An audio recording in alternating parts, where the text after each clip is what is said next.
Thank you to all of you for having me on. I really appreciate it.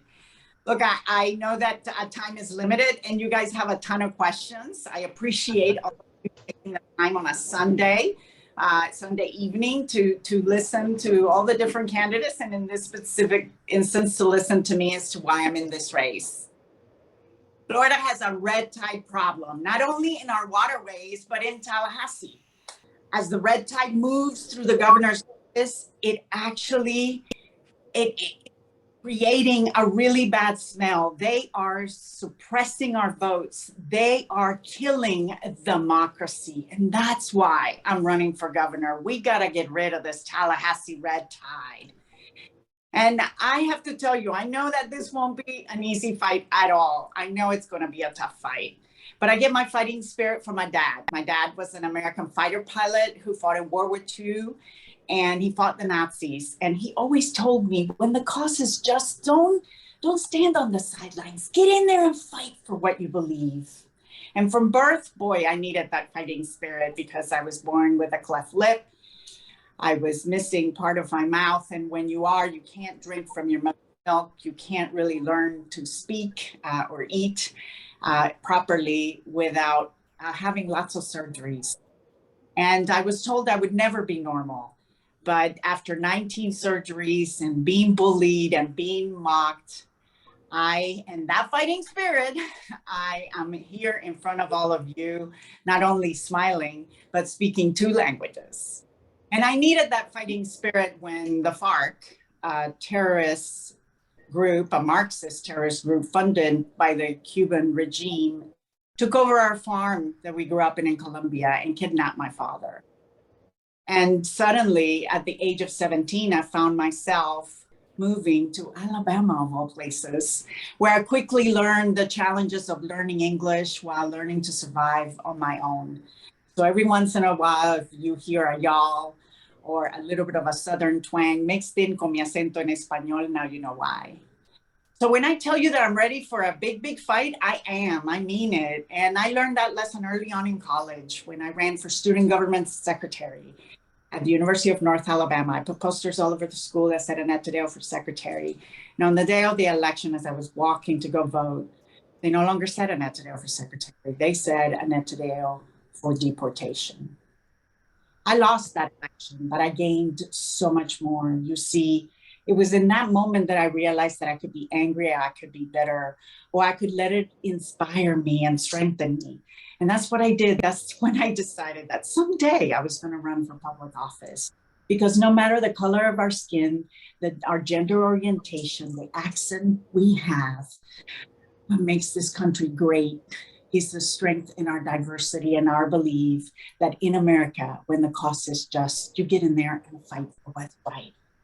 And look, in 2017, I had a very, very tough fight. Well, it was time to replace another bigoted Republican, Frank Artiles. But I had party bosses calling me and telling me not to run, that I couldn't win. They even called some of the pastors in my area, African-American pastors, who decided to endorse me. And on the day that they were going to announce the endorsement, they got the call. And we weren't in any way put aside. We continued on, including the pastors, and boy, did we make history. We won that election, and I became the first Latina Democrat in the Florida Senate. And then we got reelected, and I currently represent a district that Trump won by 6 points. But you know, just like I told those party bosses who told me not to run in that special election, I don't ask my husband what to do. What makes you think I'm going to ask the powers that be for permission? Because, you know, tell this Alabama girl that we can't go to all 67 counties in this state to make sure that we go after every single vote. And that's what we're doing in our RV tour.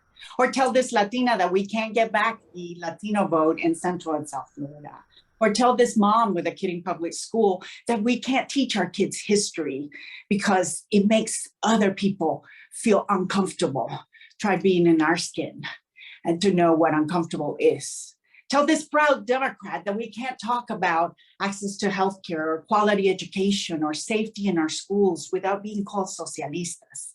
You know, the other day when we started our tour in front of the governor's mansion, our 67 county tour, I had a few words for Governor DeSantis. And what I said is, Governor DeSantis, if you call me a socialista, I'm going to call you a liar, because my family fled to come here. And I have built a successful small business for 30 years. So you may have learned about capitalism in an Ivy League classroom, but I live it every single day. And let me tell you something, Republicans, they thrive on fear and division, fear of change, fear of someone that doesn't look or talk like them, fear of everything. That's the only way they win. And that's why Tallahassee and the governor are trying to turn this whole governorship into his personal audition to run for president. And the rest of us are paying a huge price.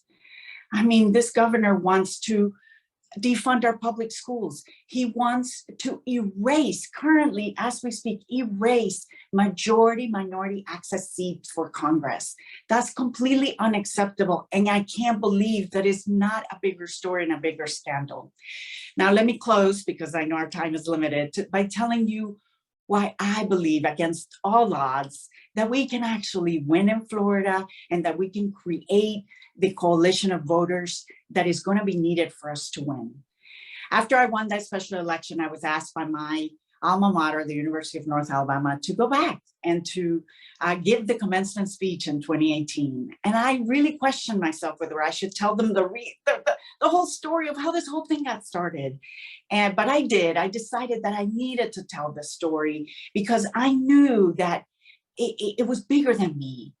And I did. I walked in this humongous stadium full of parents and the graduates and their families and friends. And I gave my speech in my accented English to the full stadium. Well, I wasn't thrown out. I wasn't booed. I instead got a standing ovation. And I want you to know that's why I believe that our strength is in our diversity and in talking person to person, heart to heart, that what we have in common is more important than what divides us. And that's what we're doing in this campaign. We're creating the coalition of voters that's going to be needed for us to win all across the state. I'm ready. I'm ready to go to all 67 counties like we are doing in an RV. I hope you join us and you get in there and fight with us for this just cause, because Florida, I believe in us. Thank you, Senator. Thank you, Senator. I'll start with our first question, one that you touched on. I'm asking this one on behalf of Valerie Brandt Wilson. As you know, Florida had one of the safest elections in 2020. We were touted as the state to emulate in implementing how to run an election. In 2021, the Florida legislature passed Senate Bill 90. Currently, Senate Bill 90 is being litigated in the federal courts.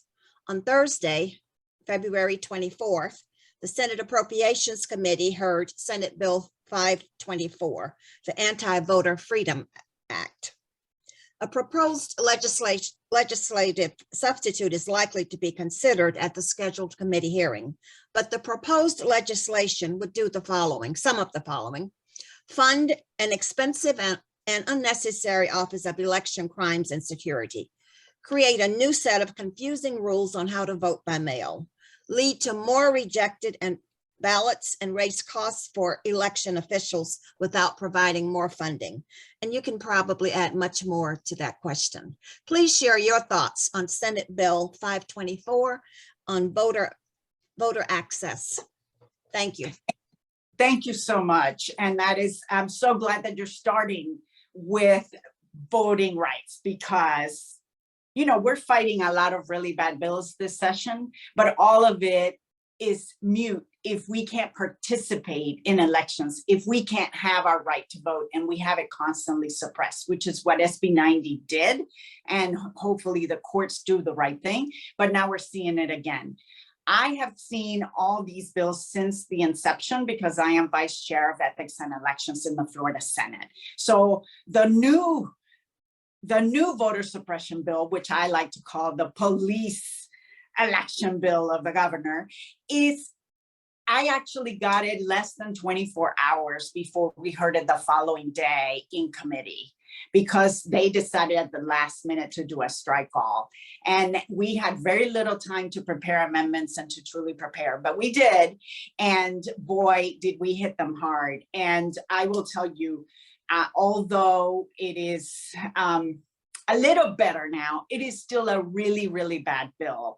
They did take some of my amendments, and one of those was that I was appalled that they would want to put the last 4 digits of the Social Security number on a vote by mail. I said, I wouldn't even trust it. I don't want my signature and my last 4 of my Social Security on an envelope going in the mail. I mean, are you trying to tell people that they shouldn't vote because you're scaring them into what could happen to their identity? As we know, that is already a problem. And we're talking about seniors who have a hard time filling out the form as it is with the sleeve. Do you put the sleeve? Do you not? All these things. They wanted an extra envelope.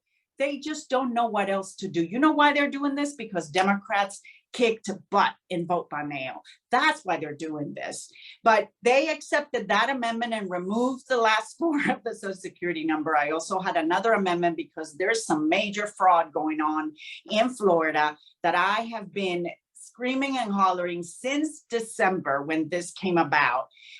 In December, after one news report in Miami, my office has been getting nonstop phone calls since December from elderly voters, most of them in housing, government housing, and they have been switched from lifelong Democrat to Republican.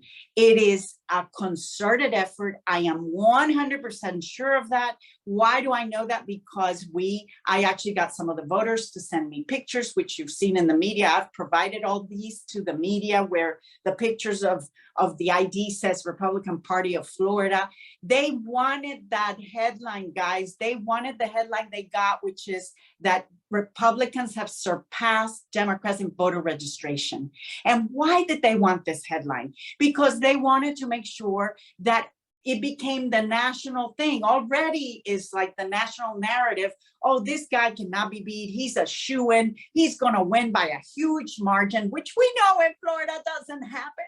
But then they get this headline and they get a lot of the donors to walk away. And we know that that is what they want to see. So let me tell you, they must be seeing something in the numbers that they're afraid that this guy's actually going to lose, because they're going out of their way to make sure that we cannot vote. And they are specifically targeting Black and brown communities. That is so clear in what we saw. If you look at the voters in Miami-Dade alone, it was built, entire buildings were over 90% of the people in the building were switched from lifelong Democrat to Republican. And then I started getting phone calls from other areas. So don't think, those of you who are with us from other areas, that it's not happening in your area.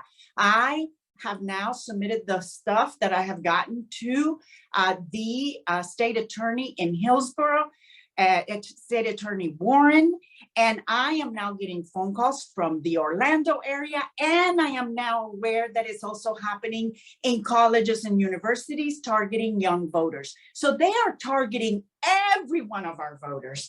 And I hate it when I hear people say, oh, well, Annette, it's not going to matter because they still get to vote. And I'm like, no, they don't get a voice in our primary because we have a closed primary system. Why do they not want minorities to have a voice in our primary? What is this?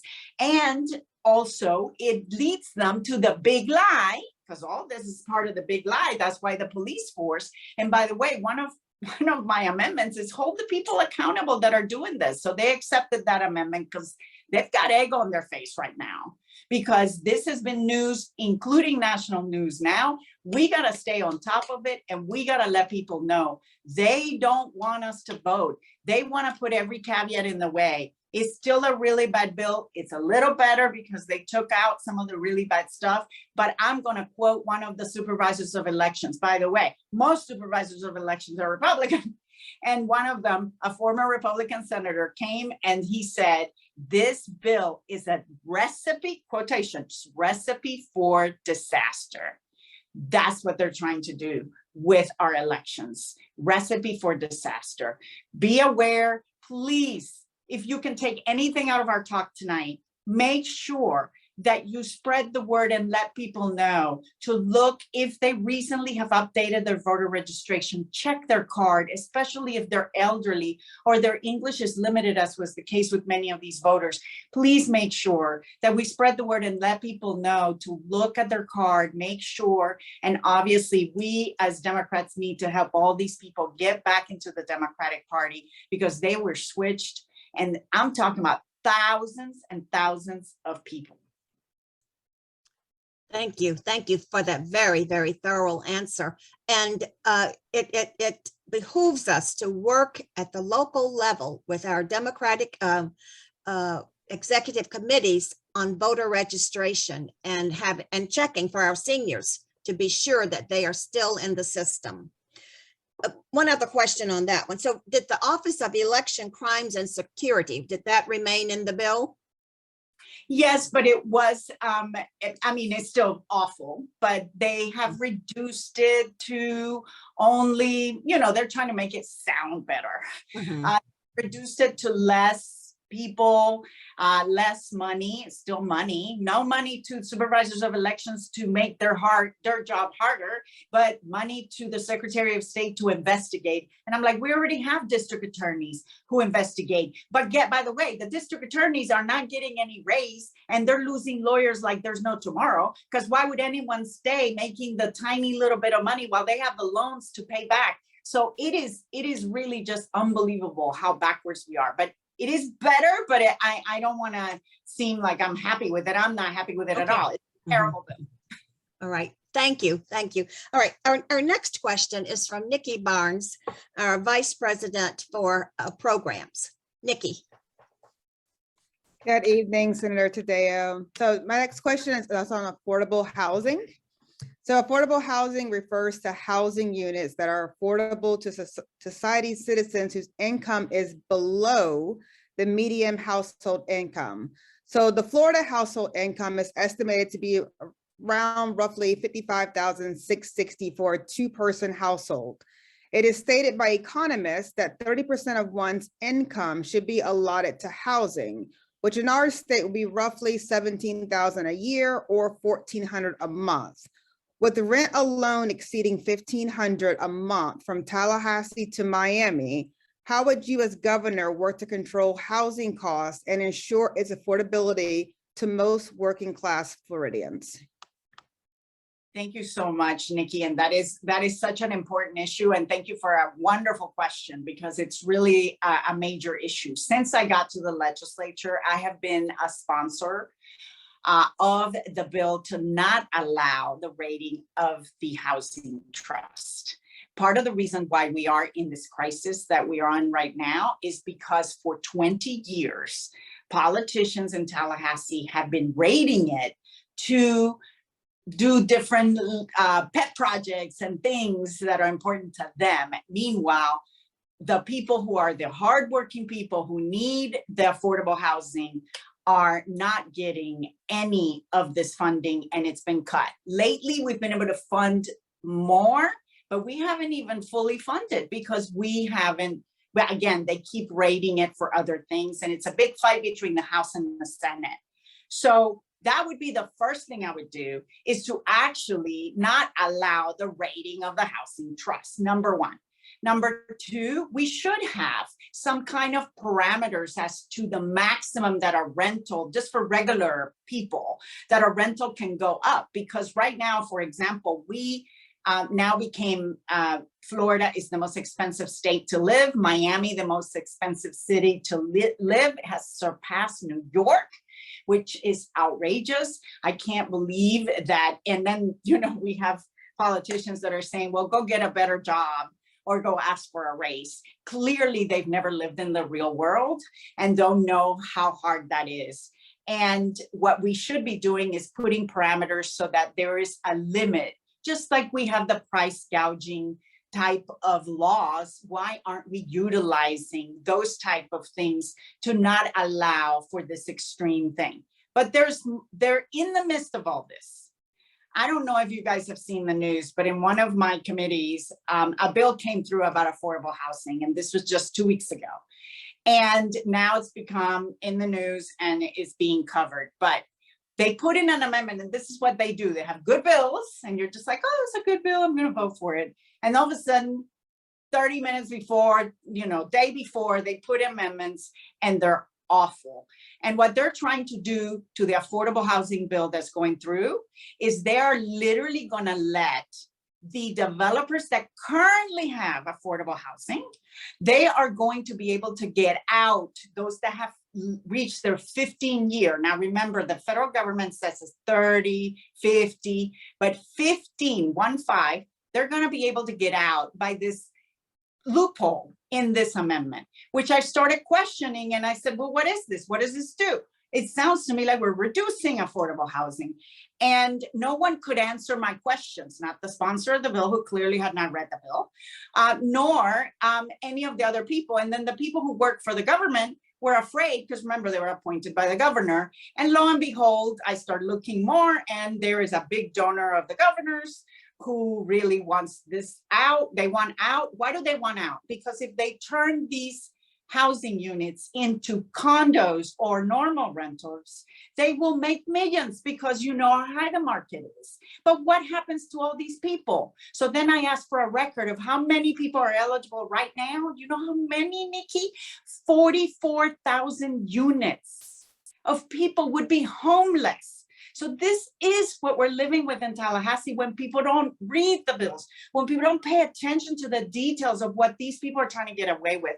So please, I ask you, and I'm happy to share again the story, because there's a follow-up story in Jacksonville, actually, because it is a Jacksonville developer that I think is the one that's behind this. So I just want you guys to pay a lot of attention. I'm hoping we get to kill this amendment that is already on the bill, but we get to remove it. I know they're trying to save face now that the media has started paying attention to this bill. There's so many bad bills, so it's hard to keep up, right? That's what's going on. But affordable housing should be a major issue. And to all those people who tell me, oh, it doesn't affect me. Yes, it does. Because, for example, I'm a small business owner. I need my employees to live somewhere. We need our nurses, our teachers, everybody to live somewhere. So it does affect our economy. It affects everyone. And it's completely unacceptable that some people think that they're not in any way affected. And I want to end with one thing that usually is not talked about when it comes to affordable housing, and that is the insurance crisis that we have.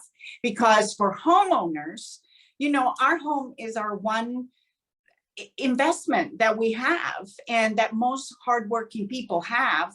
But right now, people are paying more for their insurance than they're paying for their mortgage in many instances. And the insurance crisis is really, really bad. We have an insurance company now that is going bankrupt. So now all these insurance, everybody's trying to figure out where to get insurance before hurricane season starts, which is coming up. And yet, you know what? One company, in many years, we haven't accepted any companies in Florida, but one company was just accepted just last December. And it turns out that it's funded by communist China. So I just want to bring that up, because I want you to know that they love to talk about how, communism and all these things, but somehow the approval went through for the company who it's like 40% of their money, where they came from to form this company, comes from communist China.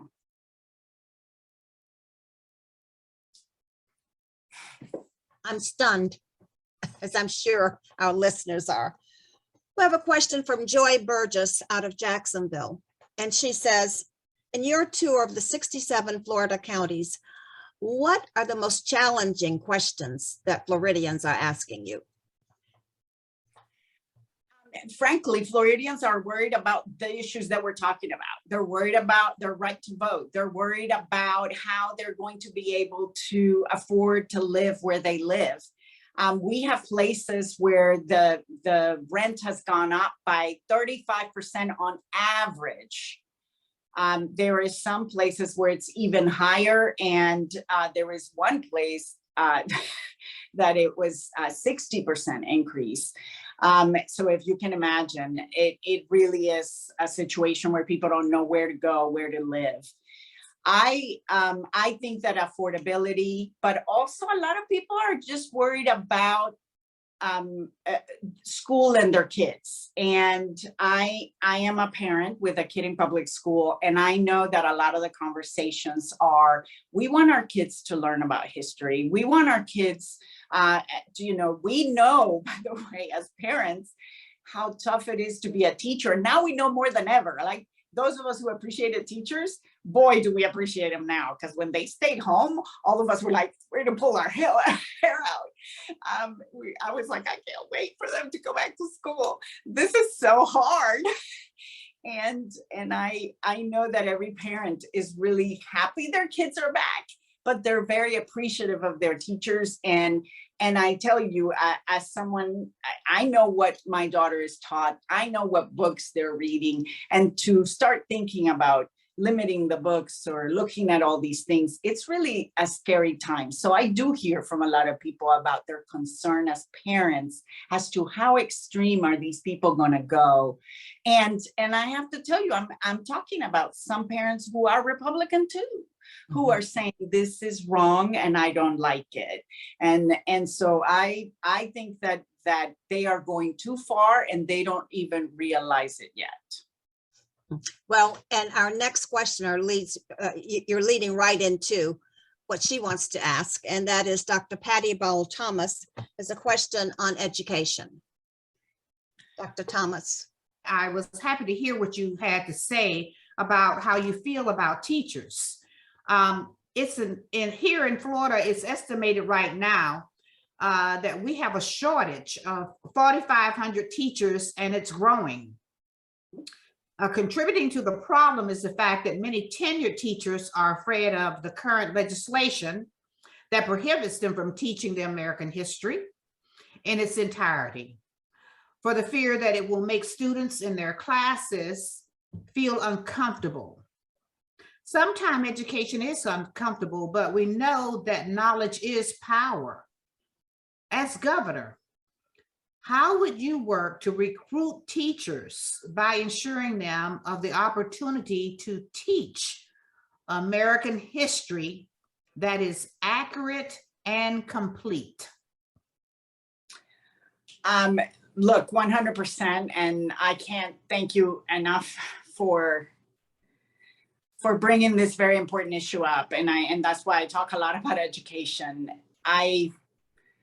I think that if we don't learn from our history, history repeats itself. And the way that we're going backwards with giving license to people to hate and to treat people differently because they look different or talk differently is really, to me, unacceptable. And I am frankly really disappointed and appalled that we're even having to fight for this. But again, they can't win if they don't make it about these made up crises that don't exist. They don't want to talk about the real ones. So here's what I would do. I do know that we have a huge problem as far as encouraging kids to go into education, to study education, and also retaining our teachers. First of all, we got to appreciate our teachers. I mean, I said, what are teachers going to have to do now? Like have a lawyer on hand, on retainer, because you can't say this word, you can't say that, you can't talk about this, you can't talk. I mean, it is to me outrageous that this is what we're going to be doing. By the way, there's no money for this, but if in the bill, if the school is sued, the school's got to pay for the lawyers no matter what. Now, if the parent doesn't prevail, if the thing is tossed out, we don't get, the school doesn't get any money for that expense on the lawyers in fighting the case. And so that in itself tells you that you're going to have a lot of frivolous lawsuits and horrible situations. And just I don't blame teachers. I think they are leaving and they're going to leave even more. So one of the things that we got to do is, first of all, trust our teachers.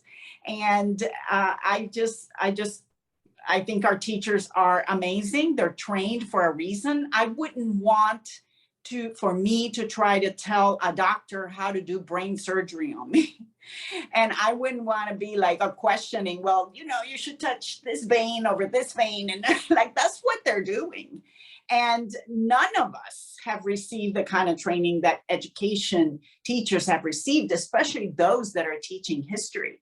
And I just think it's appalling that we're even discussing it. I have a plan, and I actually have a bill that you can look at, which is a loan forgiveness bill for teachers. And it's not just for teachers, but I'm going to talk specifically about teachers, where it would be to encourage people to study education, and that if they go into areas where there's a shortage of teachers, which is pretty much everywhere in Florida now, and it's going to get worse as these bills pass, then they would be able to get per year, for every year that they stay teaching, get a certain percentage of their loan forgiven, up to $50,000 per year. So it really is a way that I think is a great investment in making sure that we attract and retain teachers. Besides paying teachers a real salary, and I know we've given a salary increase here and there, but really or a bonus, which came from Biden. I think we need to actually give teachers a real raise, because when you go buy a house or buy a car, the bonus is not part of your actual income. We need something that shows actual income so that they can see it. And also because we need to retain them. And it costs so much more to attract and to train new teachers than it does to keep the ones we have. That is a business 101 issue that anybody in business knows. You should try to keep the people you have that have been doing such a great job for so many years.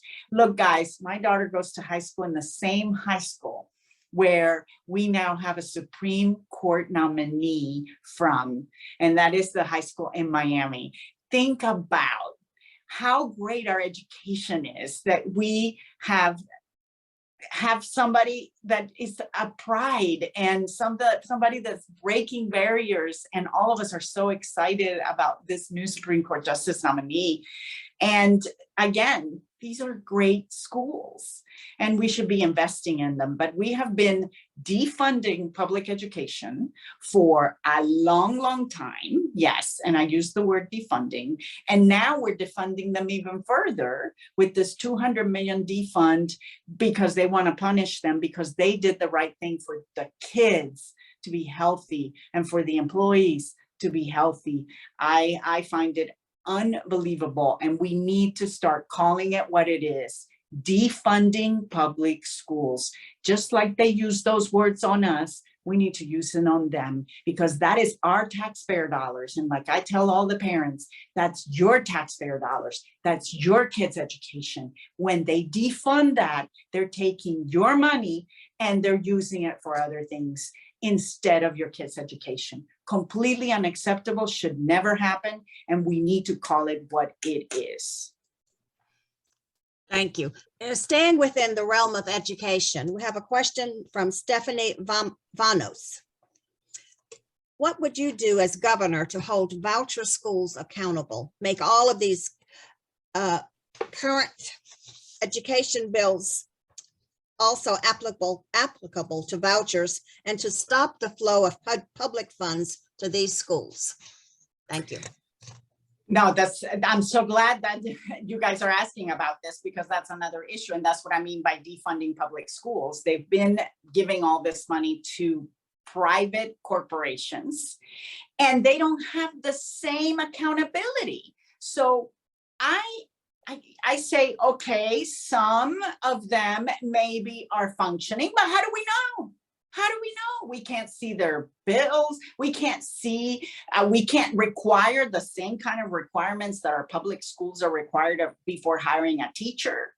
We can't require the same kind of buildings as well. By the way, we're the ones giving them the dollars for the buildings, and then they rent us the buildings. I mean, they own them with our money. It's insane what we've been doing. It makes no sense, but we should at least, at a minimum, with the realistic thought of the fact that we probably won't have a House and a Senate as governor, we should at least be saying, if you're going to give money to these private companies, they must follow the same rules, the same standards for teachers, the same standards for buildings, the same standards for everything that the public schools have to do, including we must know how the students are doing and if they're learning or they're not. Because I will tell you, they don't want us to know how bad it is. And they don't want us to know, and they don't want the parents to know. And talk about parental freedom, parental rights. Parental rights is knowing that if you're going to send your kid to a charter school, that you know that they have teachers who are qualified to teach, who have the degrees, who follow all the rules and all the things that we put on our public institutions. You can't have it both ways. And in order for us to truly know which one is working is by having the same testing, awful testing requirements that we have. And don't get me even talking about testing, because now they said, oh, we're going to do away with testing. And lo and behold, like I said, I remember thinking the devil's in the details. Sure enough, now it's going to be more testing. And before I go, I do want to make sure that you guys know that a huge part of my campaign is pre-K education. I do think, and I have proposed, that we expand pre-K from 3 hours a day to a full day. Who works 3 hours a day? We have a huge issue with a lot of women after COVID that have not gone back to work because it costs more to figure out who is going to take care of their kid, where are they going to put their kid. Rep Nixon, whose birthday is today, and I have a bill to expand the eligibility to also get help for the fact that you could get help for someone looking after your kid while you go to work. And these people won't even hear the bills. I mean, that's what's so sad. These are like common sense solutions to a real problem that are pro-business solutions, because we need women back into the workforce, but it is really hard when this is not happening. Now, the reason why I want to expand pre-K to a full day is because we all know when you invest $1 into a kid before they get to school, that dollar comes back by $16 in return. But instead, what we're doing is we are actually doing remediation. So by the time they get to school and we're spending more money in remediation and getting them up to speed, is almost too late. And then we end up with a pathway to a prison instead of a pathway to a brighter future. And we have got to invest in these kids early on. That's what we should be doing. And this, again, pays for tenfold. Because, again, $60 a day to imprison someone. But we spend $13 a day on our kids' pre-K education. We're just completely backwards when it comes to education. Thank you. We're going to move into the health realm. On Medicaid expansion, we have a question from our treasurer, Yolanda Brown. Good evening, Senator Taddeo. How are you? Great. I'm very excited about the provisions associated with the Medicare for All proposal. And my personal policy priorities for healthcare expansion include lowering the Medicare age, slashing prescription drug costs, including dental, vision, and hearing aids, and ensuring that all Americans have access to a robust public option. What is your position on this matter? Well, look, I think that that would be wonderful. And I have said that for many years, but we live in Florida where we haven't even got Medicaid expanded. So let's do one thing at a time in the sense of, if we simply expanded Medicaid, we are currently, the rest of us are paying for this political decision. And there's only 12 states left that have not expanded Medicaid. And a huge expense in our budget, if you look, is actually covering Medicaid, but we have a ton of people on a list waiting, including people who are with all kinds of issues, whether it's health issues or they're in a wheelchair or they need help. People who are really on a wait list to get the health care that they deserve is completely unacceptable. Medicaid expansion I have been the sponsor of it since I got to the legislature. And this year I have two bills, one to expand it completely and another one to actually let the voters decide, because we know that the voters agree with us. We should be doing it. Now, let me tell you how I go about talking about it to voters, because this is a key difference that I don't think we've done the right thing. We always talk about the 800,000 to 1 million Floridians that have actually, that would actually get coverage if we expand Medicaid. And that is true. But I talk about the rest of us who have health insurance who are paying for the fact that we have so many uninsured. And you know how much we're paying? We have a hidden sick tax, that's what I call it. Hidden sick tax of $2,000 per hospital visit. For those of us who have health insurance, every time you go to the hospital, it's not being paid by the hospital, it's not being paid by the doctor, it's not being paid by your insurance. It's being paid by you and me.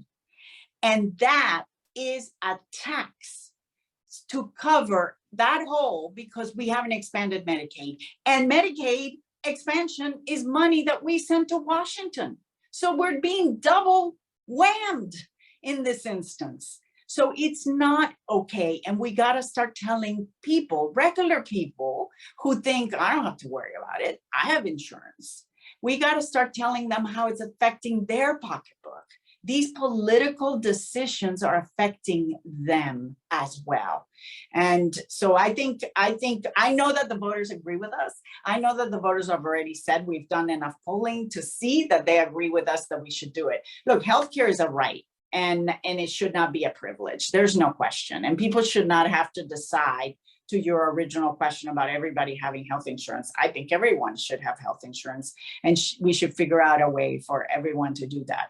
But to see the kinds of people that are sitting there on wait lists, to see that people, we are currently punishing people for working and earning a living. So they earn too much, but they earn too much, but they don't earn enough to buy insurance. They can't afford it. And if they have a kid in a wheelchair, forget about it.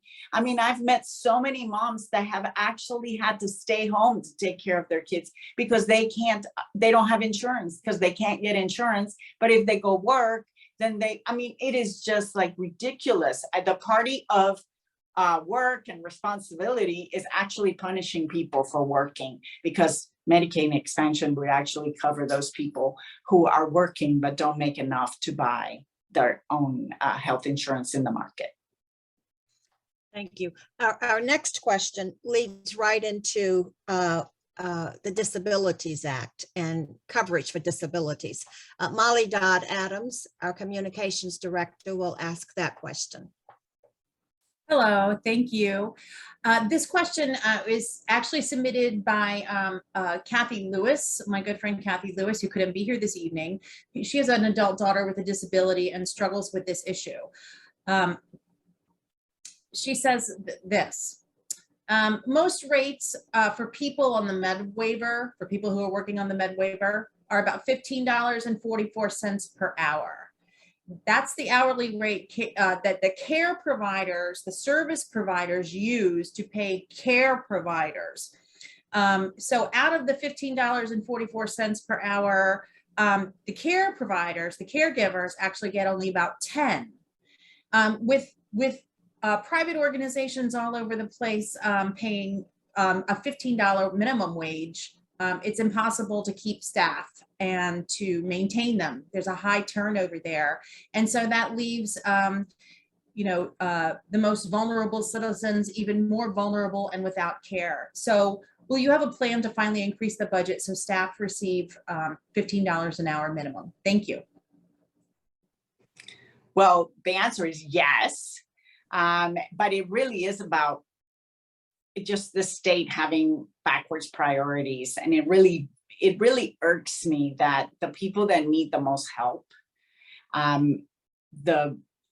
anyone with a child with disability, it really is a very tough situation that, again, they're put in. And as someone who has passed quite a few bills for people with disabilities and gotten awards for it, I can tell you that it is something that I personally have not experienced, but I know that I feel is so important as a public servant to care for the people that can't afford lobbyists, that can't, and many of them don't even have a voice.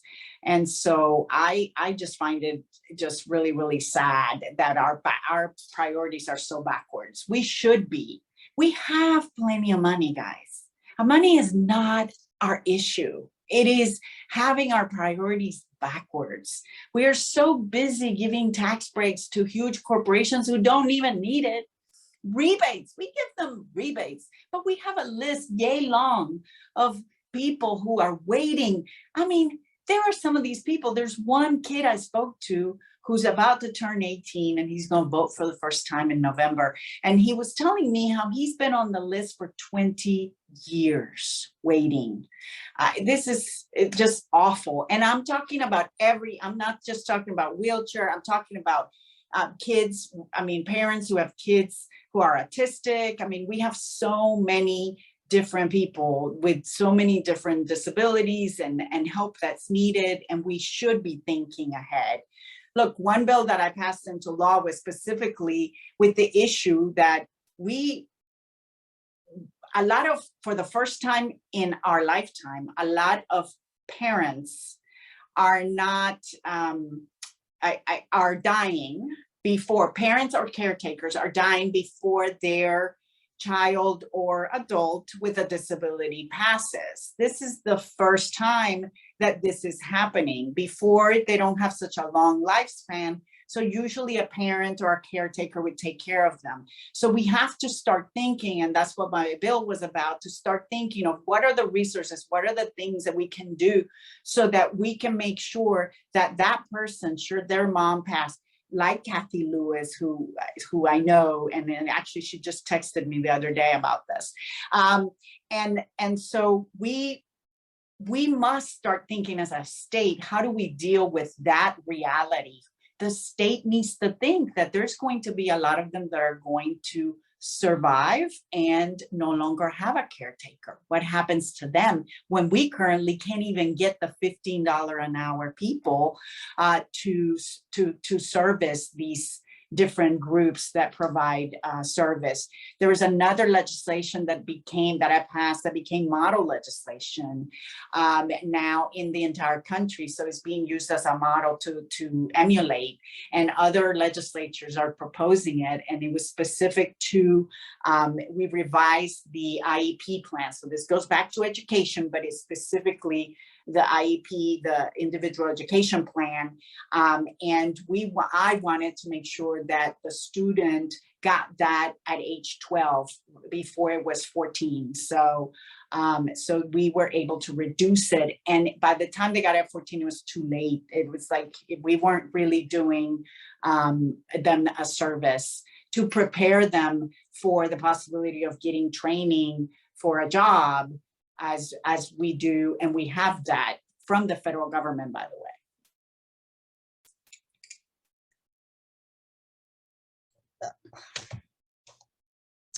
Thank you. And our final question tonight before your closing is this: would you bring Floridians up to date on where we are with redistricting for the legislature and the shenanigans that the governor is playing with Representative Lawson and Representative Deming's seats? Thank you. Where we are is that the governor has decided that he wants to literally erase majority minority Black seats. There's no question. It's very clear. And frankly, it is amazing to me that any elected would think that it's okay to do what he's doing, and to now have the House giving in to some of his requests, which is what happened in committee on Friday, or I think with the new map. They are following some of his requests. The Senate will have to hopefully hold, but I mean, I know that the Democrats will completely be against it. I just don't know if they will hold. I usually can trust that the Senate will hold on so many things because the Senate is the place where we kill bad stuff. But when the governor decides that it's a priority of his, he starts using it as the carrot and the stick. And it just becomes a bargaining thing that they do for whatever it is a priority of leadership in the Senate or in the House. And it is so sad because we're going to have to wait for the courts to actually talk about how illegal this is. I mean, there is a reason why these laws were passed, because of the fact that we needed representation and we needed to have these voices, and to completely erase them is, I think, where we're headed. If we don't, then he has said he will veto the bills we did vote for. And at which point we'd have to come back for a special session. And I don't know what would happen. So I have a feeling it's going to be, again, decided by the courts, not the Senate or the House, for Florida Senate, Florida House. But I think for the congressional, clearly he has an agenda. Remember, everything he does is about Iowa and New Hampshire and his future presidential run. He doesn't clearly give a damn about Floridians. Thank you, Senator, for your time. This has been a most enlightening spotlight. I'm sure that people were taking notes and will use this as they prepare to vote in August. Now we come to your closing remarks. And again, we want to thank you, Senator Taddeo, for closing. Thank you. And thank you. And by the way, everyone, I much prefer everybody call me Annette, but thank you. I appreciate the formality, but I prefer Annette. I just want to thank you for taking the time and for caring so much, and for making sure that we as Democrats make the right decision. For me, it really was a difficult decision to get in. As you guys know, I waited a bit. And the reason why I waited a bit is because I wanted to make sure that this was the right decision. And I'll tell you why I came to that, because I started looking at all the numbers, and I started looking at the fact that this is going to be very hard to do if we do not create the coalition of voters that's going to be needed for us to win. And I don't have to tell you guys who are outside of Miami, you can work as hard as you want, but if we do not deliver in Miami-Dade, the math doesn't work. And where you have a situation where Biden did 25 points less than Hillary in Miami-Dade alone, and Gillum did 15 points better than Biden. Really, that is just, we cannot continue to go backwards when it comes to Miami-Dade or to the Hispanic vote. And I really believe that it's going to be necessary for us to be able to bring back those voters into our column in order for us to win against this guy, because they're going to try everything. They're going to throw everything in the kitchen sink. And as someone they've thrown everything but the kitchen sink, I'm ready. And I am really understanding how important this is, and how this is about something that more than any of us in this race, this is about our democracy. And this is not just about Florida. This is about our country. We are fighting for everything that so many before us fought for. And we are in the brink of losing so many of our rights and our freedoms, because this guy is much more dangerous than Trump, in my opinion. And I think we have to 100% make sure that we can beat him, and that we can fight every step of the way to create the voter coalition that is going to be needed to beat him. And I'm ready to do that. Thank you, and thank you for joining us this evening. Our next briefing will be on Wednesday, March 17th with, 16th. excuse me, March 16th. March 16th, Wednesday, March 16th. Do we have the flyer to put up? Absolutely. Thank you. Would you show that? Mhm. So our final spotlight will be on Wednesday, March 16th at 6 p.m. The link will be, we will start posting the link tomorrow. We'll start posting the link and you can sign up beginning tomorrow on through the 16th so that we do not have any snafus. And then we will have all 3 candidates back at 6 p.m. on March 27th. So we look forward to having you join us for those 2 upcoming events. We again thank Senator Taddeo for her participation and tell your friends, join us on Wednesday, March 16th. Thank you and good night.